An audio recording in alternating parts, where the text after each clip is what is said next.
Okay, so it seems that recently there's been a little bit of a kind of topic that has been going around in the VTubing space, which is what a Japanese company is doing, trademarking the name of XTubers, a new genre of VTubers. Now, this has been pretty funny because, again, obviously the name kind of makes you think of something else other than a regular VTuber. It sounds a bit more like a LootTuber, but again, it's not. And apparently there is a whole thing and a whole article surrounding this one post, which, yeah, apparently says Japanese company trademarks XTubers as a new genre of VTubing.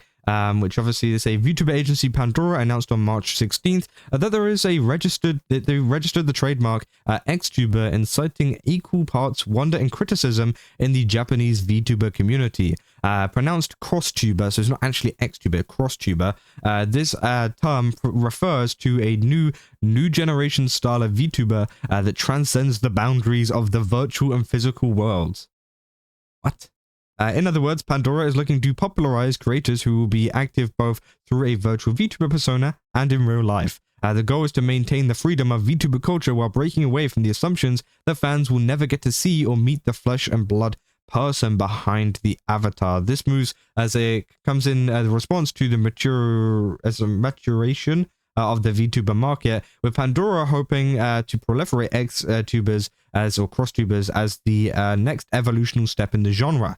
On the other hand, the announcement has been met with mixed criticisms, ranging from jabs at the word similarity to a certain naughty website, to criticisms of the trademark itself. Many have pointed out that YouTube's creator guidelines would not allow the word tuber to be used in official names, with trademarks specifically listed as a no-no, which could imply possible legal troubles down the road. To begin with, the term VTuber itself is only used as a general term and is not a registered trademark of any specific entity. Additionally, some users were not pleased to see Pandora treat the concept of hybrid virtual real-life streamers as its own, arguing that it's already been a thing for some time. Which is true, because you probably have been seeing over this time, I've been reading through this, like, hang on, isn't this, like, already a thing? It is already a thing, and Pandora isn't someone new that is doing this, right? There's many VTubers out there who also incorporate their real-life content, and again, there's been a lot of VTubers that have been kind of responding to this, because, again, they are also VTubers that do this kind of stuff, and you can see here, saying apparently XTuber is something like Kson has been doing lately, streaming both as a VTuber and an IRL streamer. While I'm not against the idea of showing IRL self on a VTuber channel, trademarking the term is pretty silly. Like, Kizna Inc. didn't even bother trademarking the VTuber, and again, 100% true, right? It's stupid to trademark this because it's already a thing that is happening, right? You can't trademark someone having IRL content and VTuber content. And you can see, for example, like Vexoria here saying, I already do this, you're late to the party, fellas. Which again, yeah, Vexoria does some IRL content as well. We know who she is. And again, I think it is pretty crazy that they're trying to claim that this is some new big VTuber thing when it's not, right? It's been a thing for a very, very long time. And there's many different VTubers who do this. I mean, just thinking off the top of my head, who is someone who does IRL stuff? I mean, Numi. Numi has done IRL stuff. Rainho has done IRL stuff. Cinder has done IRL stuff. Who else? And it was Silverveil as well. I'm trying to think. There's so many, right? Nyanas has done IRL stuff. Now, obviously, not all of them do kind of meet and greets and things. Even Shylily does it, right? And she doesn't even like show herself on like her kind of like social medias. Well, she does like show like kind of like mask or whatever. But she even like attends events in person as well sometimes. And again, I think what they're referring to is like the kind of ability not just for someone to stream as an IRL person and a VTuber, or also Lena Lazar as well. It's not just the point of like, oh, streaming as a VTuber and a IRL person. I think the main kind of, I guess, pull behind this, what they're trying to get at, is attending conventions and different events, right? And essentially meeting your VTuber in real life. I think that's what they really want. That's what the kind of idea is, not just streaming as an IRL and a VTuber on and off whenever they want to. I think it's more so the actual interactions they have with fans in real life without the screen, because currently a lot of VTuber conventions and stuff, it's a mix. It's a mix of either as I said, a lot of these VTubers attending and actually meeting people IRL, but also there's a very big thing of like screens, right? Screens are a very huge part of VTubing convention kind of stuff, where essentially the VTuber will attend the convention on a screen, right? They'll attend it virtually through like a call or whatever, and then they'll meet them through that on the screen, right? But again, obviously some people want to have more of an interaction, I guess, with the person actually IRL right there in front of them. And that's something that this company is trying to trademark, which I think is pretty crazy. And obviously, yeah, a lot of people saying like, yeah, you're late to the party, like I'm already doing this, which yeah, I think is quite funny.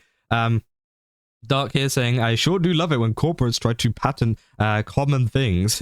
When I'm a random Japanese company and I'm trying to trademark a concept that a ton of VTubers have been already doing and still ends up doing something, sounding like they do, blank, which obviously is 100% the case. Rima's talked about it as well, saying Japanese VTuber agency Pandora has trademarked XTuber as a new term for a so-called next generation style of VTuber. Pronounced crosstuber, the idea is to have creators active both through and virtual avatar and in real life. The goal is to maintain the freedom of VTuber culture while breaking away from the assumption that fans will never get to see them in flesh, which obviously, yeah. On top of that, plenty of people aren't happy about Pandora acting like this hybrid virtual and real life streaming is some brand new concept they invented, which 100% true, right? Book of VTubers trademarks YTubers as a newer genre of XTubers. Book of VTubers trademarks ZTubers as the new genre of YTubers. Yeah, I mean, it just gets to a point where it starts getting ridiculous, right? Said they couldn't find a better name, huh? Okay. Obviously, you got Niara, they're saying I live on X and consider myself an XTuber all this time. And yeah, many people have been saying, like, I thought they were just talking about VTweeters for a second, right? Like, are these just people who stream on X, or on like the platform X or Twitter? Is that why they're called XTubers? But no, it's because apparently, yeah, it's like I'm guessing they mean like crossover between IRL and virtual, I guess. But yeah, people say no shot we're doing this. What's the difference? Japanese company trademarks something that half of indie VTubers already do. Which again, I think it is just quite funny. I don't think anybody is kind of concerned about this because I think it would be kind of hard for them to do anything about it. I think the only thing that you can't do is call yourself a crosstuber, right?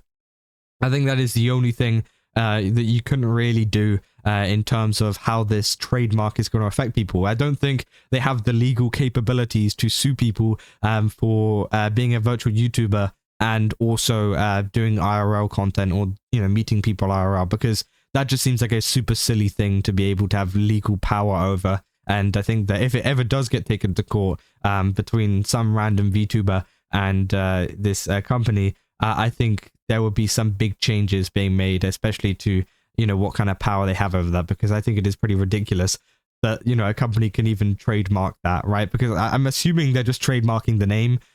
So again, I don't think there should be any issues. So don't worry, your favorite IRL slash VTuber it isn't going to get like taken down because of this new trademark. But I think they can't call themselves a crosstuber anymore, which I don't think anybody was in the first place. So yeah, I think it's okay. But again, you can still call people VTweeters though, if you definitely want to call people like that over on Twitter. But yeah, this was just a funny topic that I just kind of wanted to cover because it just seems pretty ridiculous, right? And it seems like this company doesn't really have a grasp on grasp on VTubers as a whole and the genre as a whole. It definitely shows you there is definitely a lack of kind of understanding of the space in the sense of, they didn't know that this was a concept that literally already exists and it's nothing really special. But again, that's their problem. Obviously they're going to find that out whenever they're like, why isn't this working as much as we thought it would? And yeah, I think it is pretty silly at the end of the day. But yeah, that's about all I got for this video. If you guys did enjoy it, don't forget to leave a like and subscribe. Also, go to GameSubs, use my code Kaza, get 10% off. Again, they've got a ton of really cool stuff over there. Definitely recommend checking it out. And yeah, I'll see you guys in the next one. That's all. So yeah.